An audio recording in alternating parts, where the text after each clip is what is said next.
और ये कहानी है 1993 या 94 की बात है।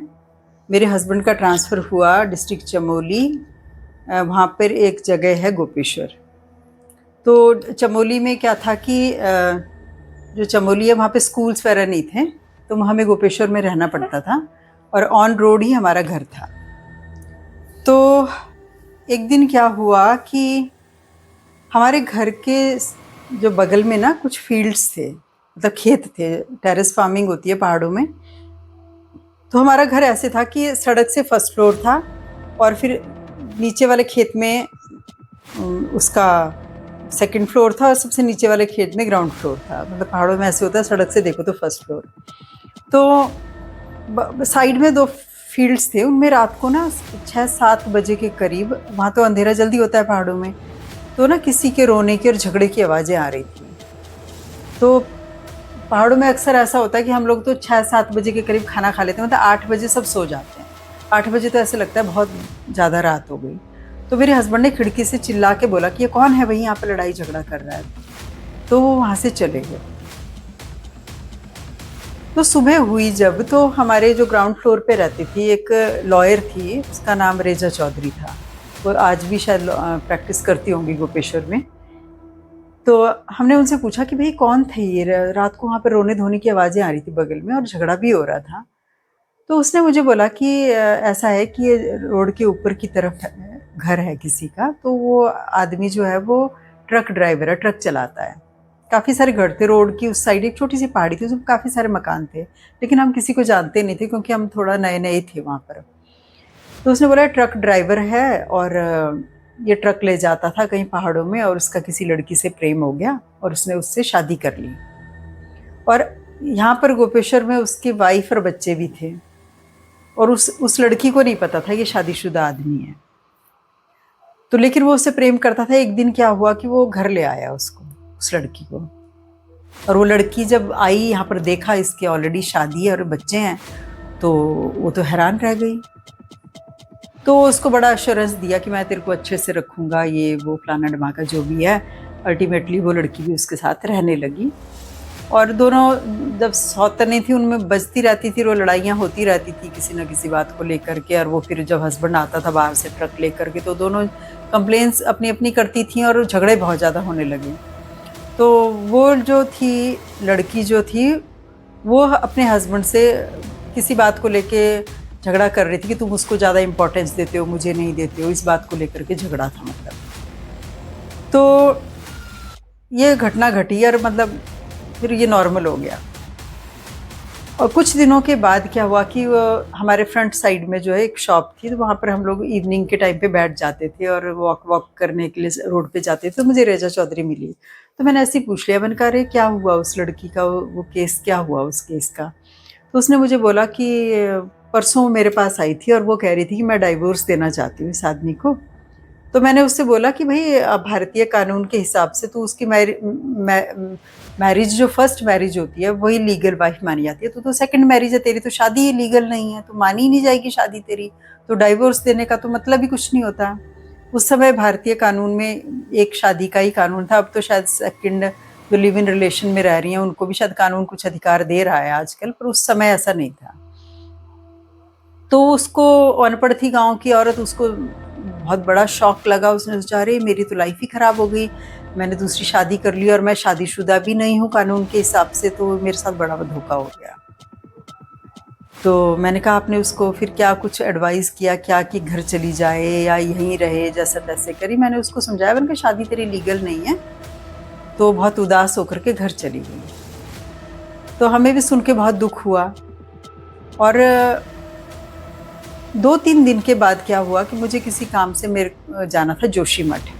तो मैं मेरे हस्बैंड, हम सब जोशीमठ चले गए विद फैमिली। और हम 3-4 दिन बाद हम लोग बहुत लेट नाइट घर आए, मतलब अंधेरा हो गया था काफ़ी, और हम सो गए। और सुबह हम लोग लेट उठे तो बाहर ना कुछ शोर की आवाज़ें आने लगी, घर के बाहर हल्ला सा मच गया कुछ।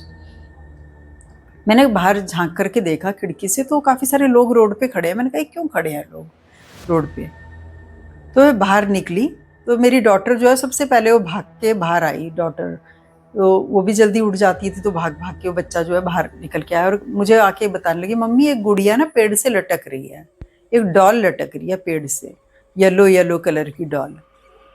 तो मैं एकदम से बाहर भाग के आई तो देखा वो एक लेडी लटक रही है पेड़ पे, पीले रंग की साड़ी पहनी हुई है उसने। और मुझे नहीं पता था कि ये एक औरत कौन है। तो सबको हमने आवाज़ें लगाई इधर उधर, अपने नीचे वाले फ्लोर पे जो लोग थे उनको सबको बुलाया, तो वो रेजा चौधरी वही जो लॉयर थी वो भी आई ऊपर। उसने कहा अरे ये तो वही लड़की है। तो वो डिसअपॉइंट हो गई कि मतलब अब मेरे पास कोई रास्ता नहीं है मरने के अलावा, गांव भी वापस नहीं जा सकती और यहाँ भी मेरी कोई इज्जत नहीं है। तो उसने सुसाइड कमिट कर लिया रात को। तो फिर पुलिस को कॉल किया, पुलिस आई, उसकी बॉडी को उतारा। तो मतलब बहुत ही ज़्यादा डर का माहौल बन गया था। शाम के टाइम बाहर निकलने में भी बहुत ख़राब लगता था, बुरा लगता था। तो पहाड़ों में ऐसा होता है कि वॉशरूम्स वगैरह ना घर के अंदर नहीं बनाते हैं लोग, टॉयलेट्स जो होते हैं घर के बाहर की तरफ ही होते हैं। तो हमें रात को वॉशरूम आना पड़ता, तो हमें हस्बैंड को भी उठाना पड़ता था, बच्चों को आना है अगर तो उठाना, सबको ही उठना पड़ता था कि बाहर जाना है करके। तो एक दिन तो मैंने भी देखा वहाँ पर कि कोई चीज़ मुझे कुछ लटकती हुई सी दिखाई दी, लेकिन मैंने उसको भ्रम समझ के नज़रअंदाज किया कि हो सकता है मेरा वहम होगा, मेरे दिमाग में चीज़ें घुस गई हैं इतनी, ये उस पेड़ को देखते ही वही दृश्य नज़र आता था, तो हो सकता है मेरे को कुछ वहम हुआ होगा। तो एक दिन क्या हुआ कि हमारे चमोली में मेरे हस्बैंड जिस ऑफिस में काम करते थे, सेंट्रल गवर्नमेंट का ऑफिस था, तो वहाँ का एक ड्राइवर था, वो इनको लेने के लिए आया। इवनिंग में इनको कहीं जाना था, तो शाम को लेने के लिए आया कि वो डीएम साहब के ऑफिस में बुलाया है, कुछ काम है। तो वो गाड़ी लेकर के आया, तो ये लोग चले गए। तो डीएम साहब से मीटिंग वगैरह हुई होगी, तो उसके बाद जो है वो ड्राइवर जो है इनको ड्रॉप करके वापस चमोली गाड़ी लेके जाने लगा। तो हमारे अंदर इनको छोड़ा, उसने बैग वैग सामान लेकर के अंदर आया, और जैसे ही वो बाहर निकला तो बहुत ज़ोर से चिल्लाया और बोला कि हमने कहा क्या बात हो गई? कह रहे यहाँ पर कोई औरत लटक रही है पेड़ पे सामने। तो हमने कहा नहीं ऐसा कुछ नहीं है, हमने उसको कुछ नहीं बताया। तो घटना तो चमोली तक भी पहुंच गई थी, उसको पता था यहाँ पर एक औरत ने आत्महत्या की है। तो कहेंगे मैडम जी ये वही औरत है क्या? इसकी आत्मा मुक्त नहीं है, मुझे नज़र आई है। तो मैंने उसको नहीं कहा कि मुझे भी नज़र आई थी, तो चला गया। तो कुछ दिनों के बाद एक हमारे घर के पास ही एक स्कूल भी था, तो वहाँ पर एक क्लर्क थे जिसका ब्रदर जो था वो टैक्सी चलाता था, जीपें चलाने का काम करता था। तो वो बाहर से आया था, मतलब फौज में था तो रिटायर हो गया था, तो उसने जीप खरीदी थी। तो एक दिन वो भी रात को वहाँ से जा रहा था, तो उसको वो लटकी हुई दिखाई दी और वो जा कर के सीधे उसने गाड़ी ली और वो पुलिस थाने में जाके कंप्लेंट करने के लिए गया कि वहाँ पर एक औरत लटक रही है, सुसाइड किया है उसने। तो फिर पुलिस वालों ने बोला कि भाई वो घटना तो 1993 में कब घटित हो गई थी और वो सबको दिखाई देती है वो। तो वो स्कूल के क्लर्क जो है वो मेरे को बता रहे थे कि मेरे भाई को भी दिखाई दी मैडम। तो मैंने उनको नहीं बोला कि मुझे भी दिखाई दी, मैंने कहा आसपास में एकदम से डर का माहौल बन जाएगा। तो जिन आत्माओं की इस तरह से आत्महत्या कर लेते हैं कुछ लोग, तो प्रेत योनि में भटकती रहती है आत्मा। और मुझे ऐसा लगता है कि जब तक उनका वो काल जो उनकी स्वाभाविक मृत्यु का जो समय होता है, अगर उससे पहले वो अकाल मृत्यु को प्राप्त हो जाते हैं, तो उतना समय वही सीन रिपीट होता है और उनको उतना समय तक वही भोगना पड़ता है, क्योंकि उन्होंने अपने जो जान है उसको अपने हाथों से लेने का काम किया। तो मेरे ख्याल से ये प्रकृति ही एक तरह से दंड है प्रकृति का कि उतना समय तुम्हें वही प्रोसेस को रोज झेलना पड़ेगा जब तक कि आपकी स्वाभाविक मृत्यु का टाइम नहीं आ जाता, यानी कि उस आत्मा का मुक्त होने का भी फिर एक वक्त होता होगा। तो अब ये आप एनालिसिस करें कि आप इस घटना को किस प्रकार से लेते हैं, पर यह बिल्कुल सत्य घटना है और उसे कई लोगों ने देखा। और ये कहानी जो मैं अब आपको सुना रही हूँ, ये मुझे दिल्ली में एक डॉक्टर हैं ऑर्थोपेडिक सर्जन, उन्होंने सुनाई हॉस्पिटल का, मैं नाम नहीं ले रही हूँ क्योंकि कुछ कारणों से बताना ठीक नहीं रहेगा। तो वो मुझे बता रहे थे, ऐसी एक हॉरर चीज़ों की बात चल रही थी, एक दिन भूतों की, प्रेतों की बात चल रही थी। तो वो मुझे बता रहे थे, और उनके फादर जो हैं वो स्पिरिचुअली काफ़ी हाई स्टेज में हैं, तो वो कुछ लोगों को ट्रीट भी करते हैं। जो लोग पोजेस्ड होते हैं, किसी पे प्रेत आ गया किसी के अंदर, या किसी की आत्मा आ गई, या कुछ पितृदोष वगैरह जो लग जाते हैं, तो उसको ट्रीट भी करते हैं क्योंकि वो स्पिरिचुअली काफ़ी अच्छी स्टेज में हैं और आध्यात्मिक हैं वो काफ़ी, तो वो इन चीज़ों को मानते भी हैं। तो वो बता रहे थे कि मैंने हॉस्पिटल जब ज्वाइन किया,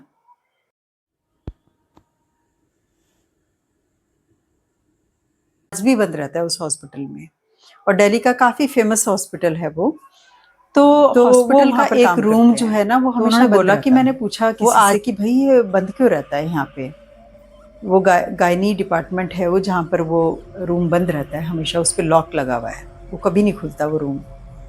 तो वो कुछ जिससे पूछा होगा उन्होंने, तो वो बता रहे थे, मुझे कहानी सुना रहे हैं वो।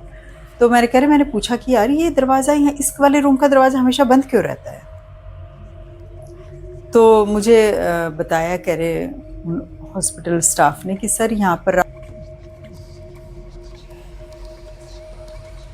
की जैसे डिलीवरी के टाइम पे पेन होता है, उस तरह के सब पीड़ा में जो 9 बजे के बाद जो है चिल्लाने की आवाज़ इस कमरे से रोज आती है, तो इसको बंद कर दिया गया है। तो फिर उनको थोड़ा सा लगा कि भाई इंक्वायरी की जाए कि क्या वजह है, क्या हुआ था यहाँ पर।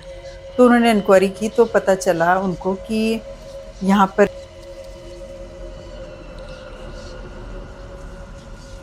मृत्यु हो गई, तो माँ को भी नहीं बचा सके और बच्चे को भी नहीं बचा सकी। तो उस पेन में चली गई जो बच्चा पैदा, तो एग्जैक्टली उसी टाइम के समय उसकी डेली उसको वही पेन होता है, और वो वही प्रोसीजर, वही जो उसके साथ घटित हुआ था मृत्यु से पहले, वही होता है, और वो बाकायदा सब लोगों को सुनाई देता है उस समय।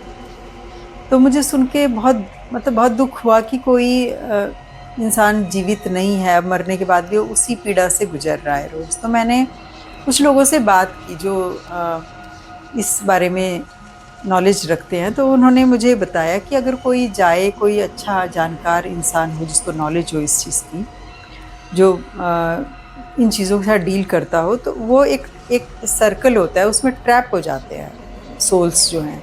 तो उस ट्रैप से अगर उसको कोई बाहर निकाल दे तो वो उससे मुक्त हो जाएगी। लेकिन ऐसा कोई, ना किसी ने कोई एफर्ट किया, ना कोई इस झंझट में शायद कोई पढ़ना नहीं चाहता है कि कौन किसके लिए करे।